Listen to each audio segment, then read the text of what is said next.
High বন্ধুরা, এটা আমার ফার্স্ট ক্লে জুয়েলারি। খুব ভয়ে ভয়ে আমি শুরু করেছিলাম যে আদৌ পারবো কি না। সবার খুব সুন্দর সুন্দর ভিডিও আমি দেখি, এত সুন্দর সুন্দর ক্লে জুয়েলারি সবাই বানায়, তাহলে আমি পারবো না কেন? তো আমি বসেই গেলাম চেষ্টা করার জন্য। কিন্তু চেষ্টার ফল যে এত সুন্দর হবে সেটা কিন্তু আমি ভাবতে পারিনি।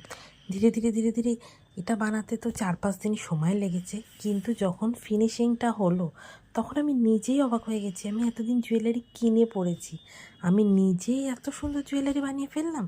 বন্ধুরা, তোমাদের যদি ভালো লাগে জুয়েলারিটা, কমেন্ট করো কিন্তু কেমন লাগলো। আর লাইক শেয়ার করতে ভুলো না, তাহলে আমি আরও উৎসাহ পাবো যে আরও সুন্দর সুন্দর ডিজাইনের জুয়েলারি তৈরি করে তোমাদেরকে দেখাতে। তো বন্ধুরা, অবশ্যই কমেন্ট করে জানিও আমার এই নিজের হাতে তৈরি ক্লে জুয়েলারিটা কেমন লাগলো। চলো বাই, টাটা।